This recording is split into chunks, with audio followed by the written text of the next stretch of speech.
Buen día con todos. El día de hoy les vamos a hablar acerca de un tema llamado análisis de balance de materia en tratamiento de aguas residuales. Somos un grupo de jóvenes que estudian en la Universidad Nacional del Callao. Actualmente cursamos el cuarto ciclo de Ingeniería Ambiental y de Recursos Naturales. Nuestro grupo está conformado por Rodríguez Sáenz Leslie, Soriano Domínguez Elvia, Paucar Peña Darlín, Ariñas Sánchez Angie y quienes habla Salaria Jauregui Diego. Hemos elegido este tema porque nos parece de suma importancia, ya que hablamos acerca del agua. Como todos sabemos, el agua es el recurso básico para garantizar la vida de todos los seres vivos del planeta. Sin embargo, actualmente, como podemos ver, la escasez y la contaminación que se está dando provocan que millones de personas tengan un acceso deficiente a este bien tan necesario. Algunas de las estadísticas, como las podemos ver, es que más del 70% de las aguas residuales no tienen tratamiento en América Latina, lo cual dificulta alcanzar el ciclo del agua, particularmente por el reuso del agua debido a su contaminación. Las circunstancias que contaminan el agua son orgánicas e inorgánicas, como más adelante vamos a explicarlo. En todos los casos, la contaminación del agua pone a la salud pública en peligro, de acuerdo a la Organización Mundial de la Salud. Ahora, en un primer efecto que esto podría originar sería la desaparición de la biodiversidad y los ecosistemas acuáticos. Ahora, otra de las estadísticas que resaltan es que más de 100.000 millones de toneladas de aguas residuales son vertidas anualmente a los ríos, lagos y océanos del mundo, contaminándolos con metales pesados, disolventes, grasas, aceites, entre otros. Esta contaminación contamina el medio ambiente y se ha convertido en uno de los problemas globales más urgentes de la humanidad. Ahora, como nosotros sabemos, estas aguas residuales provienen de las industrias, provienen de los hogares, pero para que se lleve a cabo este proceso se necesita de política de saneamiento ambiental, se necesita de tratamiento de aguas residuales, como más adelante lo vamos a explicar. Ya. Ahora, nuestro tema también está relacionado con respecto al balance, ¿no? Como lo hemos expresado en ese siguiente gráfico, el flujo de entrada y el flujo de salida, ¿no? La masa de entrada con la operación unitaria que se va a dar con los productos, ¿no? Que sería la masa de productos, la masa de residuos y la masa no identificada. Ahora, cuando el proceso industrial incluye agua, es recomendable llevar a cabo un balance solamente para el agua. ¿Por qué? Porque con esto se determina el efecto de la separación de descargas, volúmenes y concentración de los contaminantes, ¿no? Acá podemos ver en cuál de los procesos es donde se contamina más. Y es muy importante saber eh, cuánta agua entra y cuánta agua sale en cada uno de los procesos de tratamiento de agua para saber en cuál de estos procesos se puede contaminar más, ¿no? Dónde hay mayor contaminación. Ahora, para llevar a cabo un balance de materia en cada uno de los procesos es necesario conocer a detalle el manejo y calidad de agua utilizada. Claro, como ya lo he mencionado, ¿no? El agua que entra y el agua que sale.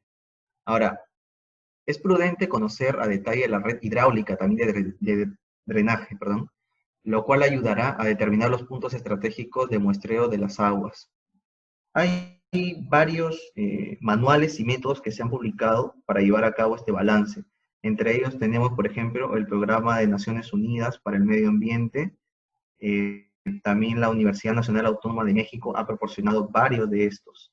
Ahora, uno de los beneficios de establecer este balance aplicado a las aguas residuales, tenemos, por ejemplo, eliminar o reducir el costo por pago de derecho, también proteger el sistema del proceso de la planta del tratamiento, el control en el vertido de metales pesados al sistema de drenaje, el cual estos nos inhibe, ¿no?, del tratamiento biológico de la planta, también evita la corrosión de tuberías y, y el equipo en el que trabaja. Según la Agencia de Protección al Ambiente de Estados Unidos, la EPA, las descargas de aguas residuales de procesos industriales y comerciales conviene controlarlas desde el lugar de origen. En cuanto a la metodología, podemos apreciar algunas recomendaciones para poder realizar un balance de materia en una industria, como dibujar un diagrama de flujo del proceso industrial, determinar los gastos utilizados en cada proceso que se realiza y la concentración de contaminantes presentes. Anotar en el diagrama los datos conocidos, determinar las incógnitas en el diagrama, escribir y por último, escribir los balances de materia ya sea por cada proceso o en forma general. Ya. En cuanto a las características físicas que presentan las aguas residuales, tenemos la turbiedad. El agua pierde su transparencia debido a la presencia de partículas en suspensión. La turbidez se elimina mediante procesos de coagulación, decantación y filtración. La coagulación y floculación es un método de pretratamiento que se utiliza para poder separar estos compuestos que se encuentran suspendidos y disueltos, que hacen que el agua presenta una cierta turbidez. La temperatura. Bueno, la temperatura de las aguas residuales es mayor que la de las aguas no contaminadas debido a la energía liberada en las reacciones bioquímicas que se presentan en la degradación de la materia orgánica que está presente en las aguas residuales. En cuanto al olor desagradable que presenta, se debe a los gases producidos en la descomposición de la materia orgánica, sobre todo a la presencia de ácido sulfídrico y otras sustancias volátiles. Los constituyentes o componentes de las aguas residuales. Las aguas residuales se componen básicamente de un 99.9% de aguas en su estado conocido como agua potable y de un 0.1% por peso de sólidos, sean estos disueltos o suspendidos. Este 0.1% es el que se requiere ser removido para que el agua pueda ser reutilizada. Los principales componentes o constituyentes de las aguas residuales tenemos a la materia orgánica como proteínas, carbohidratos, grasas o aceites que forman una especie de película en la superficie de un cuerpo de agua. Todas estas son susceptibles de ser degradadas por medio de bacterias y organismos vivos. También productos químicos como pesticidas, sustancias tensoactivas, los detergentes. En cuanto a los inorgánicos, como el nitrógeno, el fósforo, cloruros, azufre, que se encuentran en aguas residuales domésticas, industriales y comerciales. Los metales pesados, que son vertidos industriales, otros como el calcio y magnesio en la agua superficial y subterránea. Como constituyentes biológicos tenemos los virus, helmintos, protozoos y algunas bacterias. El tratamiento de las aguas residuales da como resultado la eliminación de microorganismos patógenos, evitando así que estos microorganismos lleguen a ríos o a otras fuentes de abastecimiento. Un ejemplo de planta de tratamiento de aguas residuales es la Petar Carapongo. Esta petar se encuentra en el distrito de Ate de Vitarta en el kilómetro 17.5 de la carretera central. La Petar Carapongo recibe aguas residuales de tipo doméstico. Acá podemos observar un diagrama de flujo de cómo es que opera esta planta. El afluente ingresa por la cámara de rejas mecánicas. Esta pasa a los tornillos serenadores y esta pasa luego al medidor de caudal. El caudal con el que opera esta planta es de 500 litros por segundo. Luego esta pasa a la laguna anaerobia o sedimentador primario. Esta pasa luego a la laguna primaria facultativa aireada y estas, pasan luego a las lagunas secundarias y luego estas a la sedimentación y finalmente pasan por el proceso de exploración y estas descargan el efluente en el río Rirma. Este es otro diagrama con el que podemos observar su proceso. Como ya le había mencionado, pasan por las cámaras de reglas primero el afluente, luego al tornillo serenador y estos pasan con la laguna de cimentación, luego las primarias, secundarias, termina en la laguna de sedimentación con el proceso de floración y estos pasan como efluente al río Rin. El reporte de monitoreo de calidad de efluentes de la planta de tratamiento de aguas residuales La Petar Carapongo se registró lo siguiente. En cuanto a los parámetros de calidad de afluentes, los parámetros físicos, la temperatura fue de 25.2 grados Celsius. En cuanto al pH, 7.13. Los parámetros químicos, la demanda bioquímica de oxígeno, 351 miligramos por litro, demanda química de oxígeno, 625 miligramos por litro, aceites y grasas, 46 miligramos por litro, y los sólidos totales en suspensión, 287.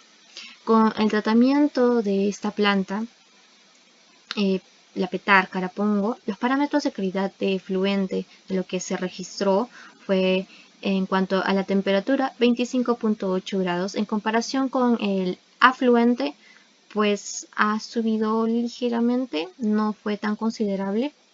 El pH, lo que sale es de 6.66, es ácido, ligeramente ácido. Parámetros químicos. En comparación con los parámetros químicos del afluente, vemos que han bajado considerablemente. Cuando la demanda bioquímica de oxígeno, 77 miligramos por litro, la demanda química de oxígeno, 342 miligramos por litro, aceites y grasas, 7.3 miligramos por litro, y los sólidos totales en suspensión, 49 mililitros por litro. Continuando con la exposición, vamos a plantear algunas conclusiones que hemos llegado de acuerdo a nuestro tema planteado, ¿no? Que vendría a ser el análisis de balance de materia en el tratamiento de aguas residuales.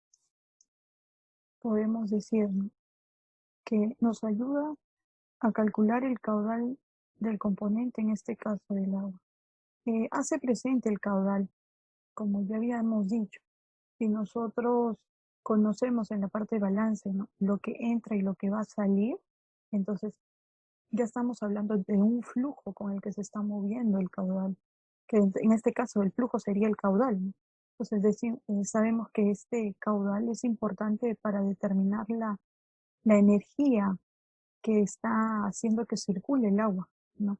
En este caso sabríamos cuánto de aguas residuales está entrando a este proyecto, ¿no? Al tratamiento, mejor dicho. También en este proyecto o tratamiento sabemos que vamos a tener diferentes métodos, ¿no? En este caso, como lo decía, estaríamos hablando de la parte del planteamiento cuando entran en las aguas. Entonces, cuando entra, luego pasamos a la parte de tratamientos preliminares, ¿no? En este caso, tendríamos tratamientos primarios, tratamientos secundarios y pasaríamos por último a un proceso de desinfección. Entonces, cada parte del método que nosotros estamos llevando en ese tratamiento, hablaríamos de cuánto flujo está entrando de agua y cuánto saldría. Y para finalizar, estaríamos hablando también de tener una conciencia ambiental que se debería en todos los proyectos, ¿no? El problema que tiene Perú es que le falta el conocimiento sobre la problemática ambiental que genera estas aguas residuales al no ser tratadas. Entonces, es muy importante saber eso y también lo que falta, pero también hay ejemplos sobre balance de materia que podemos hablar, ¿no? Entonces, pues, como decía antes, estamos hablando de tratamientos, entonces podemos hablar de una depuración, podemos hablar también de cuántos microorganismos están entrando, se encuentran presentes en estos fangos. Hablamos también de una masa acumulada en el bioreactor o referente a lo que se está teniendo de partículas, ¿no? Entonces sí encontramos casos, entonces por eso fue muy importante querer tocar este tema. Y eso sería todo de nuestra parte. Espero que les haya gustado este tema que hemos tocado respecto a balance de materia. Gracias.